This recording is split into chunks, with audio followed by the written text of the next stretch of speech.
In this land of extremes, the relentless sun soars temperatures to 110 degrees, parching the earth and quieting all life. 6 months later, frigid winds drop temperatures well below zero in a canyon offering little shelter.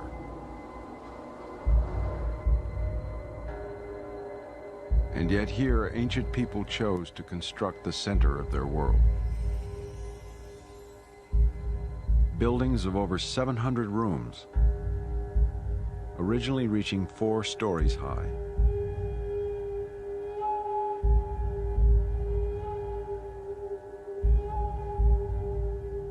And on top of this tower of stone, they marked, with a dagger of light, their knowledge of the sky,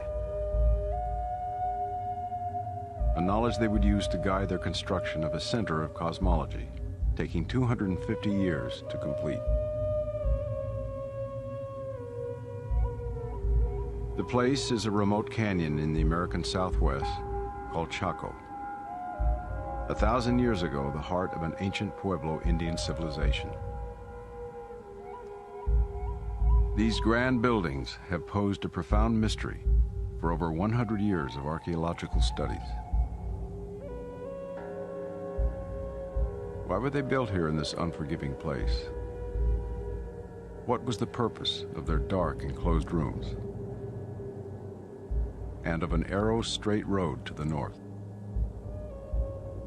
And why, after building these majestic structures, did people deliberately seal them and leave? Recent discoveries reveal an intricate astronomical system here. Clues to Chaco have been held over the centuries in these walls and in the oral histories carried by the descendant people, the Pueblo Indians of today.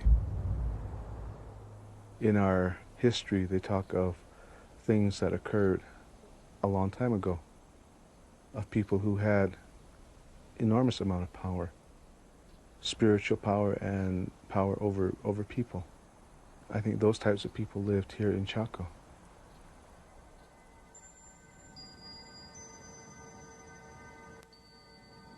It's a mystery what attracted people to this spare land. In 850 AD, the arid soil in Chaco Canyon supported only small clusters of subsistence farmers. Traces of their modest earth-sheltered dwellings have all but disappeared, leaving no hint of what was to come. Over the next 2.5 centuries, 10 massive buildings were constructed here, built 4 to 5 stories high and containing 3,000 rooms. At the center, the structure known as Pueblo Bonito grew to cover 3 acres, a space that suggests the grandeur of one of the great public buildings of the world. At its completion, Pueblo Bonito was the size of the Roman Colosseum. 12 generations of people devoted themselves to building these elaborate structures under nearly impossible conditions. Food would not grow easily in the canyon, and water was scarce. Building materials had to be transported from distant sites. To craft their exquisite walls, the Chacoan masons cut and hauled thousands of tons of sandstone from the mesa tops above. To raise their buildings to 4 stories, they obtained massive timbers from distant mountains. They transported 220,000 timbers by foot across 50 to 70 miles into the canyon. And all this in a place so barren, it's thought that much of the food to support the thousands of builders had to be imported. The Chacoans crafted elegant pottery and ceremonial objects of inlaid turquoise. The raw materials for these efforts were also brought from distant sites.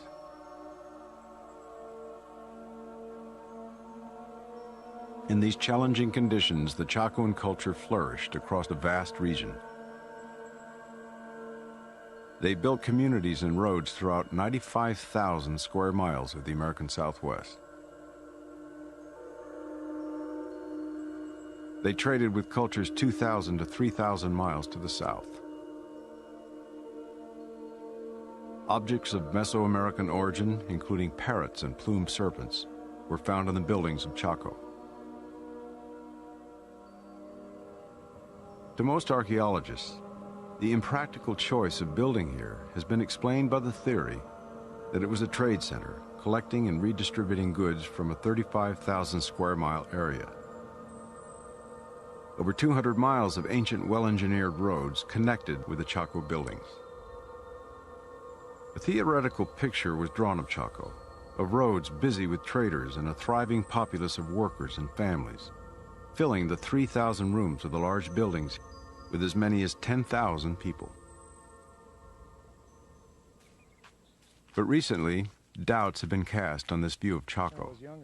Archaeologist John Stein. I had grown up in a traditional archaeological situation. We were told that these were the homes of ancestral Pueblo people. Even at that time, there was a hint that something was amiss in terms of what we thought was going on here. There was a foreboding character about it. So it's built at a bigger than human scale. It's designed to overwhelm you. And I think, even as ruins, I think they do that.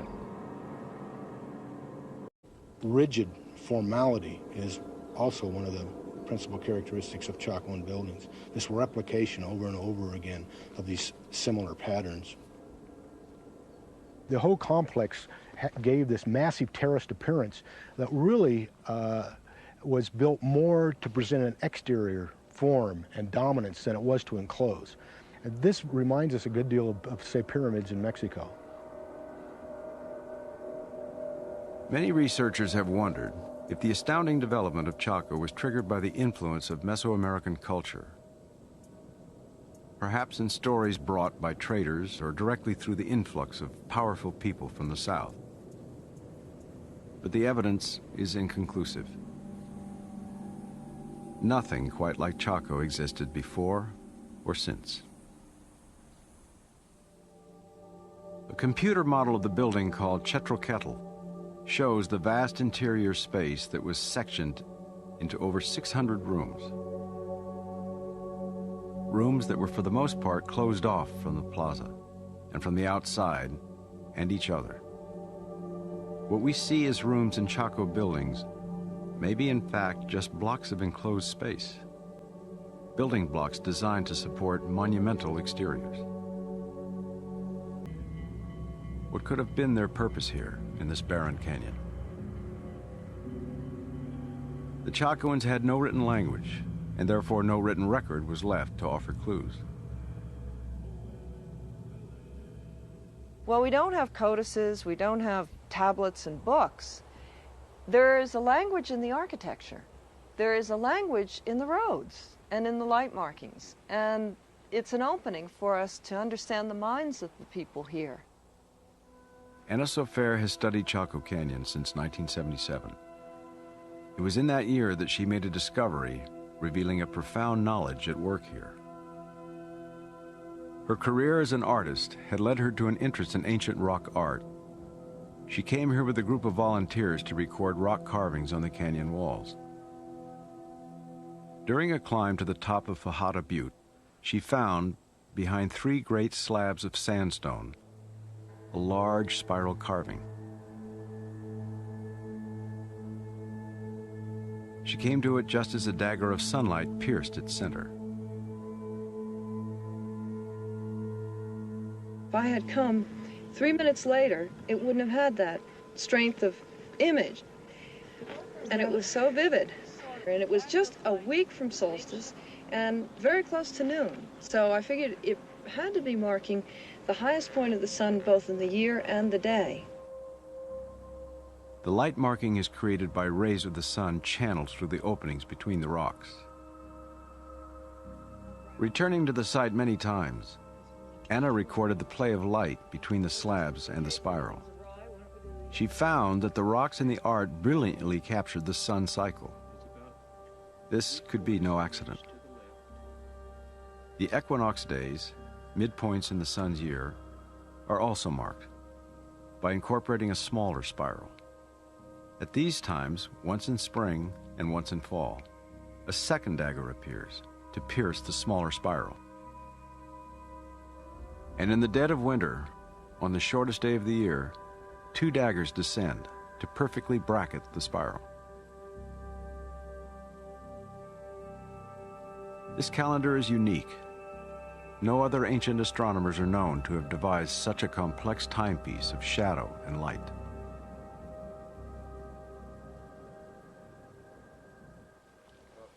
After her discovery, Anna would be drawn over the next 20 years into a study of Chaco sites. She formed an interdisciplinary group called the Solstice Project to do this work.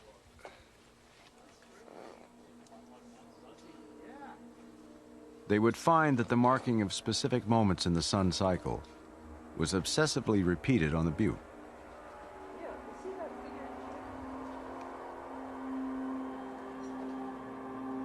Equinox at noon is like fireworks on Fajada Butte. High up on the east side, a snake has a shadow along the body.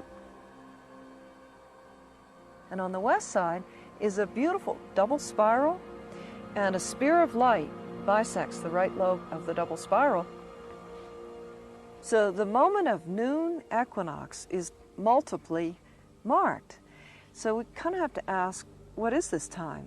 Well, it's the middle of the sun's passage through the year, because noon, of course, is the middle of the day, and equinox is the middle of the year between the solstices. So it's the middle of time. And then you have to ask, well, is that also expressed in Chaco in other ways?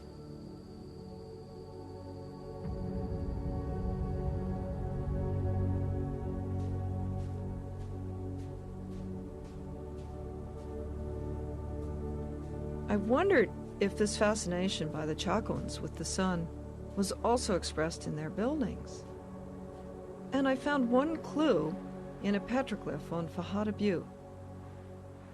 It was so small it nearly escaped my notice.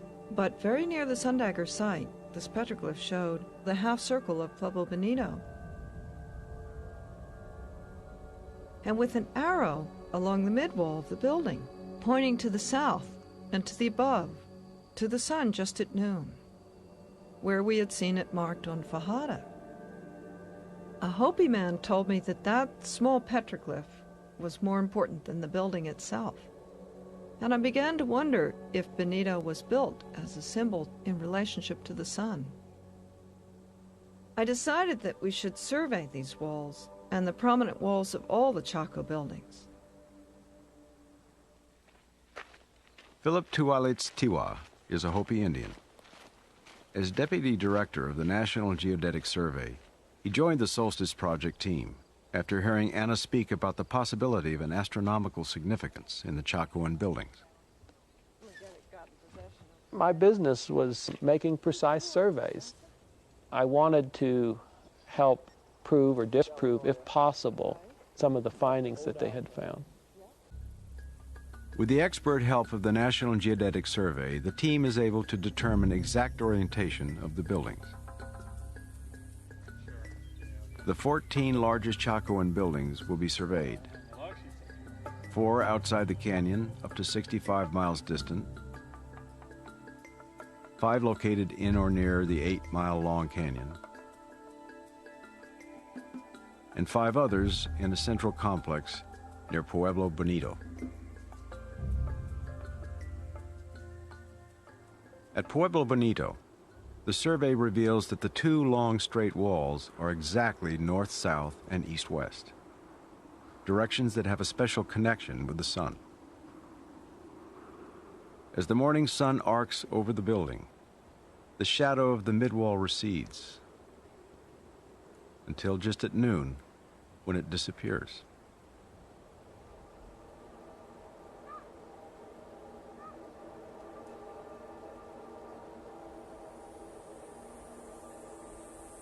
It's no accident that the shadow disappears into the wall just at noon, because this wall is exactly north-south, dividing Pueblo Bonito. And when we see the petroglyph on Fajada Butte, where it's representing the building and this wall as the shaft of the arrow, we see that that arrow is pointing to the sun just in the middle of its journey each day.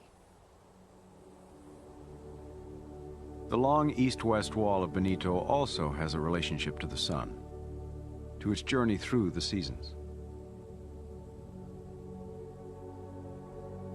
The rising sun position shifts constantly through the year, but the sun rises exactly in line with this wall only on the 2 equinox days, midpoints between the extreme summer and winter at Chaco.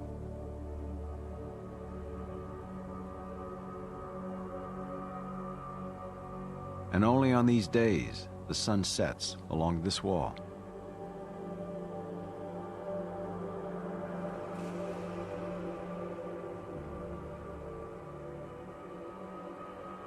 The wall also exactly divides the nighttime from the daytime, because at equinox the sun disappears through the night for exactly the same length of time that it shines through the day.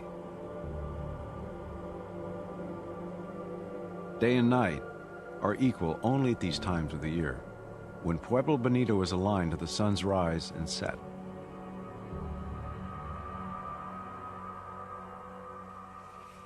Through the spring and summer months, the sun rises and sets north of this wall, the furthest north at summer solstice. And through the fall and winter months, it rises south of this wall, furthest south at winter solstice. Pueblo Bonito's east-west wall exactly divides the seasons of the year and the day from the night, just the way its midwall divides the day's time, morning from afternoon.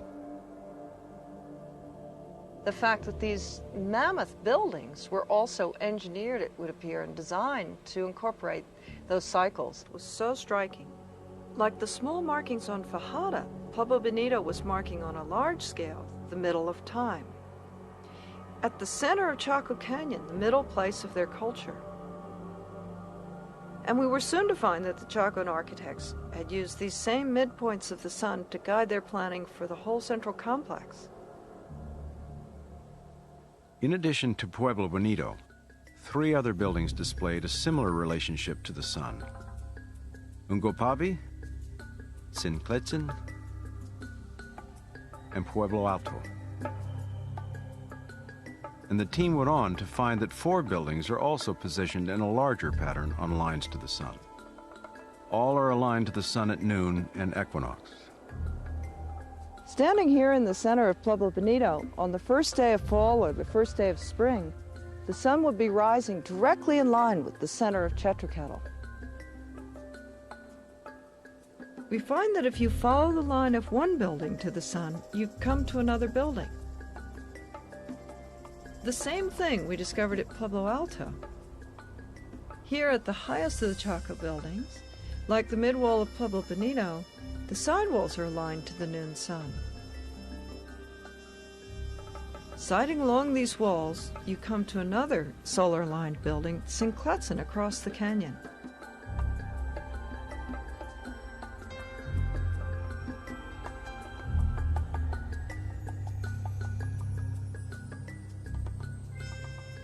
And when we look back from Sincletzin, directly north along its perpendicular, we see Pueblo Alto.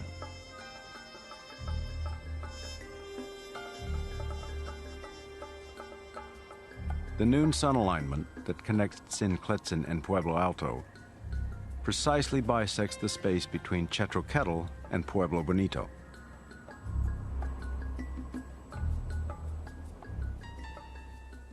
Why did the Chacoans go to such lengths to mirror the sun in perfect symmetric patterning of their central complex?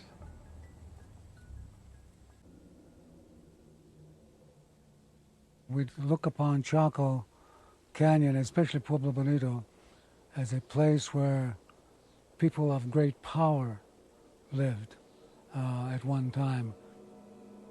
The Aquepitzuliaque, meaning the people who live in a circular house, were people that had magical powers, power over animals and birds and so forth.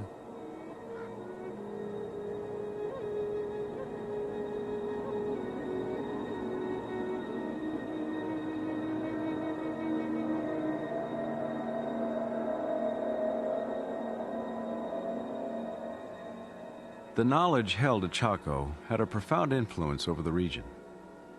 Though relatively few people lived here, there is evidence that huge numbers came to the canyon to erect the buildings and to participate in ceremonies. Insight into these ceremonies may rest here, on the mesa above Pueblo Bonito, in this very large mound. As predicted by the infrared imaging, there's no evidence of household refuse. Instead, excavations show that thousands of pots were intentionally shattered here over half a century, until the mound reached the height of a small Chaco building. In Pueblo tradition, the deliberate breaking of a pot is an offering. In the process of destroying an object, whether it be pottery, basket, or clothing, or whatever, you send it into the afterworld because you make it unusable for the living. And so they were both for gifts to the dead and gifts for purification, that pottery was broken.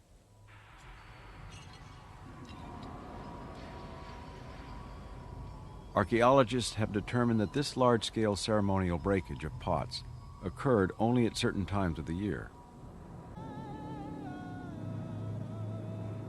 Some people would have come as far as 200 miles from their outlying communities, crossing vast stretches of barren land. Coming upon the canyon, they would have seen within it the towering structures and entered the dark enclosures of their great stone walls.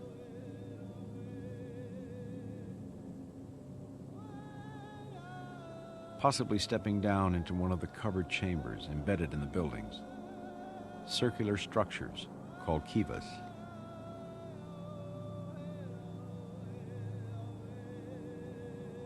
For centuries, kivas have been the centers of ceremonial life of the Pueblo people, where, continuing to this day, complex rituals occur, ordered and timed to the solar cycle. We do not know the nature of the ceremonies here, but the great number and size of the kivas suggest that the scale was immense.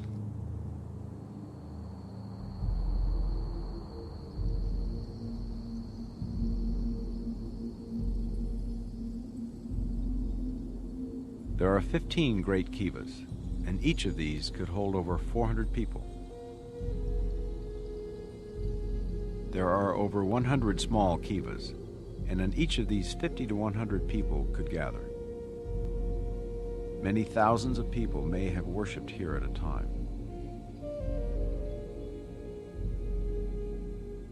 Here at the great kiva Casa Rinconada, every feature is organized in relationship to the sky. The south doorway is to the sun at noon. The north doorway is to the North Star. The large timbers supporting the roof are located north-south and east-west of each other. The building was originally covered with a massive roof of wood beams and soil.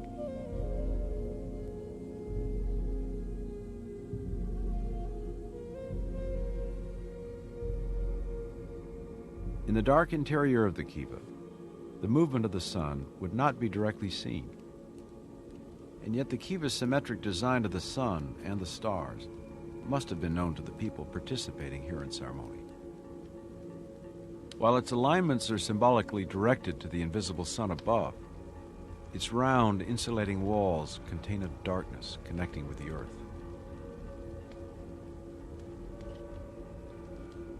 The structure embeds relationships to the motions of the sky and to the earth that people inside the kiva must have held in their minds.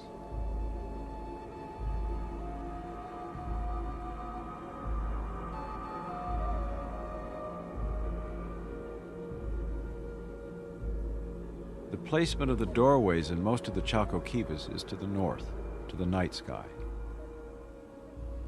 North is where the sun is absent, where the shadows fall, where the stars circle the pole star.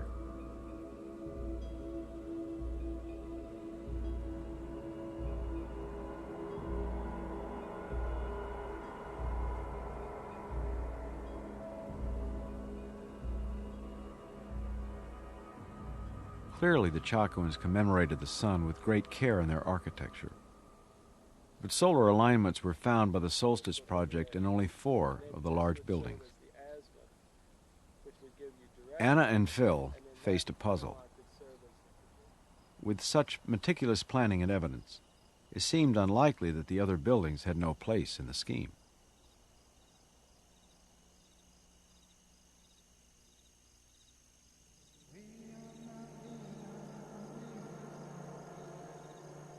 The moon in Chaco is vivid and bright.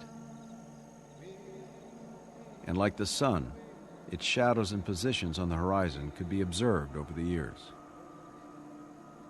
These people would have been as aware of the night heavens as they would have been the cycle of the sun. If you align a building to some aspect of the sun, why wouldn't you, if you have knowledge of the lunar cycle, why wouldn't you orient that to some aspect of the moon? But the moon is more elusive. The Hopi call it the foolish man who runs around with no home. Today, very few people are aware of the moon's long, complex cycle. There are the monthly phase changes, and like the sun, the rising and setting positions of the moon are constantly shifting on the horizon, from north to south. Only observers carefully tracking the moon over many years would experience its complete cycle. The full moon occurring at midwinter rises and sets farthest north in the year. But if you track the same midwinter full moon over 9 1/4 years, it would rise and set farther and farther north. And then it would travel south over 9 1/4 years to complete an 18.5-year cycle. The far points in this cycle are called the minimum and maximum extremes.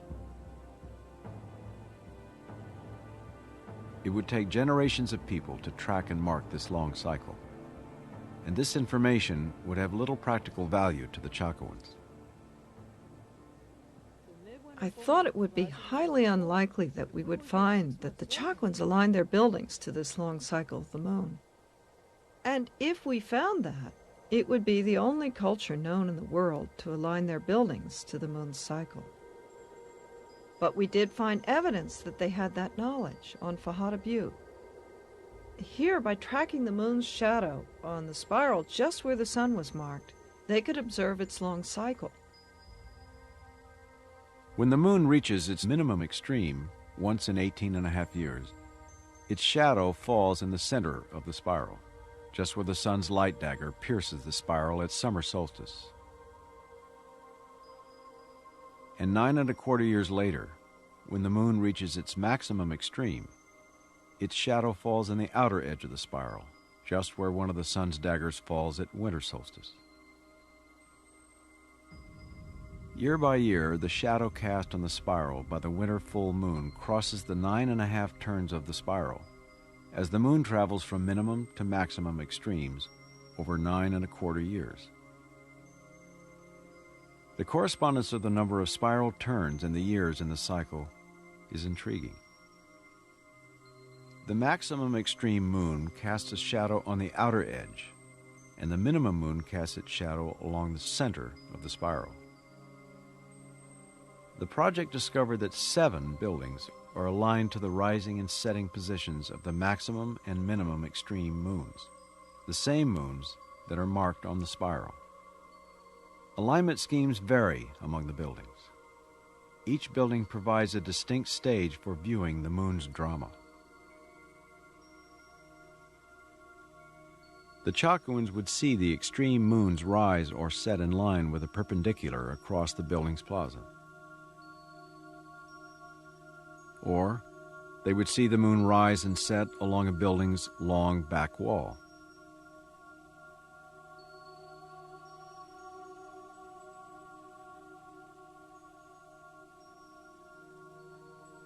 Pueblo Pintado is located 15 miles from the canyon. According to the survey, the winter full moon will rise in alignment with its long wall once in 18.5 years. Tonight, Anna and Bill Stone of the National Geodetic Survey will see if their findings are confirmed. And there it comes. I can Oh, see you do it see now. it? It is oh quite my God, pale. it's rather large. It's very large on the horizon. Wow. Yeah. It is December 1997, the night preceding the full moon that occurs closest to winter solstice. And it is the year when the full moon is at its minimum extreme. The measurements here with the compass do agree to within a fraction of a degree from the survey that was done on the alignment of this wall. But you know, tomorrow night we'll really have a chance to test our data when we're in the canyon, and we'll see the full moon rise from the large buildings.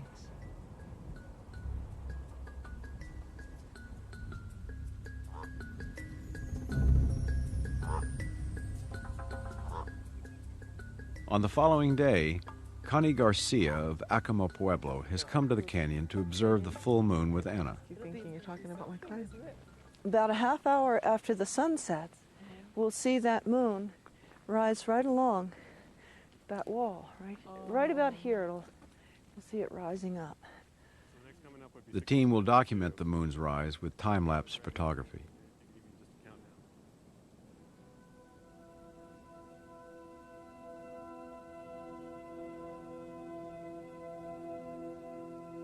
What we're seeing now is something that was seen centuries ago.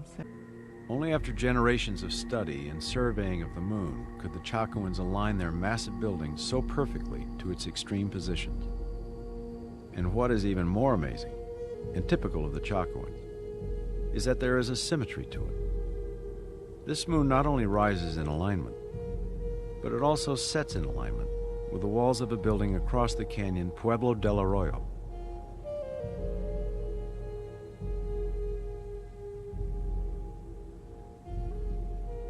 And 6 months later, the Chacoans would see the midsummer full moon rise in the doorways of Del Arroyo and in line with its prominent walls.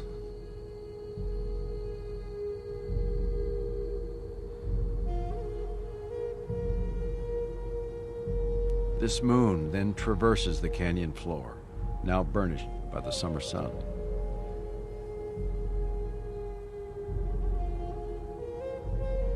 It fills the plaza of Pueblo Bonito with its light.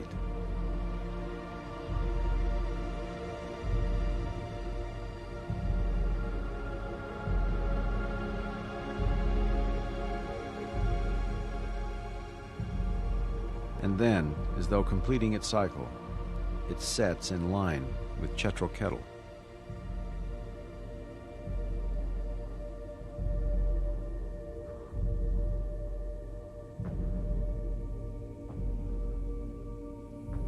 This is where things seemed really extravagant, because here I realized if I followed the line of this back wall of Chetroketal to the moon, I'd be going across 12 miles and through a mesa that blocked the view.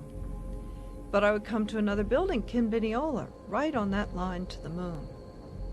I wondered if this was a coincidence, or had the Chacoans aligned their lunar buildings to each other the way they had their solar buildings. Then we found more evidence. Here at Quincletso, in the Central Canyon, there's a relationship to a building 15 miles away. The walls of Quincletso are aligned to the rising of this same minimum moon. And here, too, the view is blocked by a mesa. Following a line from this building and from Del Arroyo towards that rising moon, and traveling a distance of 15 miles over a desolate area with no other buildings, we leave the Central Canyon, pass through mesa walls, and eventually the alignment to this moon passes directly through another building, Pueblo Pintado. Pueblo Pintado and Quinbiniola are related on these lunar lines to the central complex, even though they're located far from the canyon. A line to the maximum moonrise connects two other buildings in a similar way, located out of sight of each other, but perfectly aligned. This line is exactly bisected by the solar axis of the central complex. From no one building, and at no one time, would a person see this pattern. It's as though this intricate symmetry of relationships to the sky and the earth was drawn on the landscape. but only to be held in the minds of the people. What's so striking, I think, in Chaco is it's the intuition working with the natural environment, but there's such intelligence at the same time and such planning. 12 generations of people dedicated themselves to achieving this abstract pattern. It's as though the pattern itself had such intrinsic value to them that, without writing, in itself it had the power to direct their activities over 250 years. On the steep cliffs behind Pueblo Bonito and Chetroquetl, stairways and rampways climb the mesa and connect with roads. At Pueblo Alto, these roads converge in the Great North Road. The Chacoan roads, seen here as depressions in the landscape, are consistently 30 feet wide as our modern two-lane roads, and remarkably straight for great distances. Their elaborate construction suggested a practical function. What struck us from the beginning of our study of the North Road is that it is overbuilt and underused. There are no communities along this road, and there are no resources. And that orientation along a essentially north axis has no logical reason. There's no endpoint. There's no major buildings at the end of that road. And as a result of that, a number of us came to the conclusion that the road itself was a directional corridor, that it was constructed, the intent of the construction of the road was to build it to the north. The North Road is best seen from the air.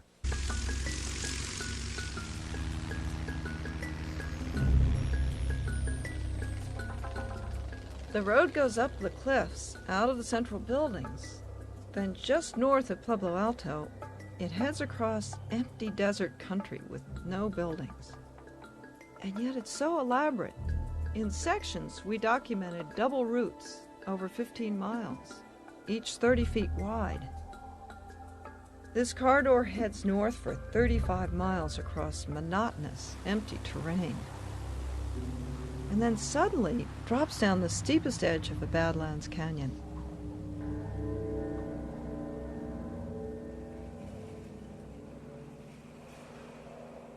When we explored the slope where the road drops, we found the remains of an old stairway and many fragments of broken pots, as though people might be commemorating the end of this road to the north through a ceremonial breakage of pots. For the Chacoans, could the North Road have been a connection of the world below with the above? Or the north with the south? Of the dark with the light? Reversing direction on the road and following it to the south, it climbs to the rim of the Badlands Canyon, to the light, and runs across the desert to the south, to the sun. It joins the solar axis of the central complex around which the sun and the moon revolve. And it joins there the mid-wall of Pueblo Bonito, which is directed by the arrow to the above, to the noon sun. Here in Chaco, it's as though the north and the south, the worlds of the below and the above, are joined with the cycles of the sun and the moon in this sacred center.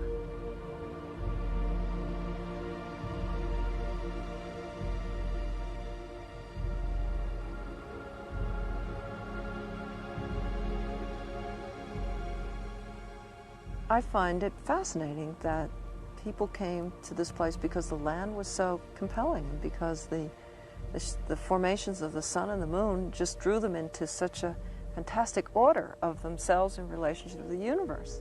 And what could be more beautiful? The whole land here was used. And any construction by these ancient people was related to the earth and the sky.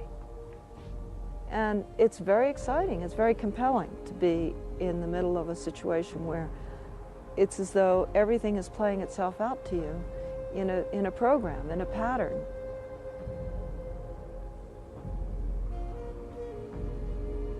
We may never know if the Chacoans completed their astronomical pattern. These enigmatic buildings will always hold secrets to themselves. including reasons why people left. Severe droughts occurred in the region in the early 12th century. Archaeologists speculate that famine may have further stressed an already tenuous social hierarchy, perhaps even leading to violent disruptions.